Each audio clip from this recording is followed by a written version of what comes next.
আমাৰ হোজাই জিলাৰ আদৰ্শ বজাৰত বুলডোজাৰৰ কোব পৰে। বৰ্তমান আমাৰ হোজাই জিলাৰ আদৰ্শ বজাৰত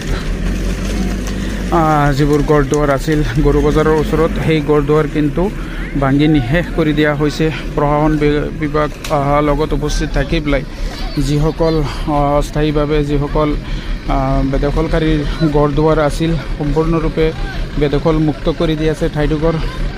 আৰু আচৰিত কথা যে আমাৰ হোজাই জিলাত বৰ্তমান এইটো যেনেকুৱা দেখা গৈছে, ওচৰত আহি গৈছে। আৰু জানি কোন কোন ঠাইত প্ৰশাসনৰ পৰিৱেশ পৰিস্থিতি কৰিব পাৰে, ভাবিবলগীয়া কথা।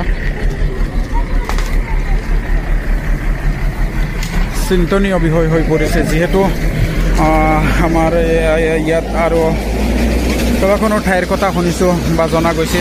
ইয়াত চাওক কেনেকৈ ভাঙি আছে। মানুহে কৈছে চামানখিনি লৈ যাব, কিন্তু এই বস্তুখিনি লৈ যাব দিয়া নাই, কিন্তু ভাঙি দি আছে। এনেকৈ ভাঙি আছে, এনেকৈ চাওক ভাঙি দি আছে, কেনেকৈ ভাঙি চুৰমাৰ কৰি দি আছে চাওক। এয়া চাওক কেনেকুৱা কৰি আছে।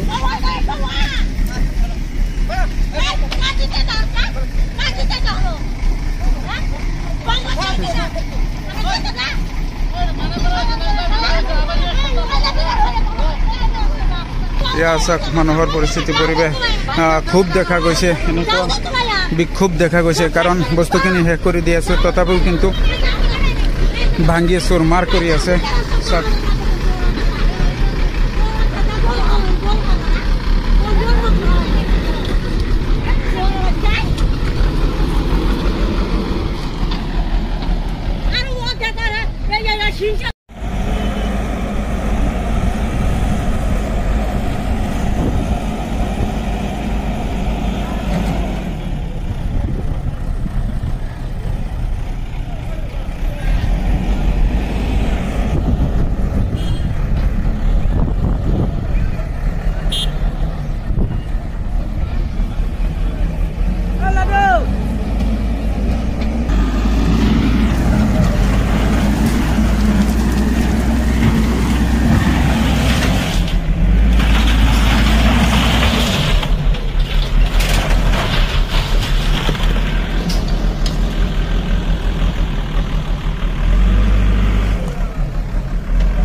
সম্মানীয় ৰাছিয়াচক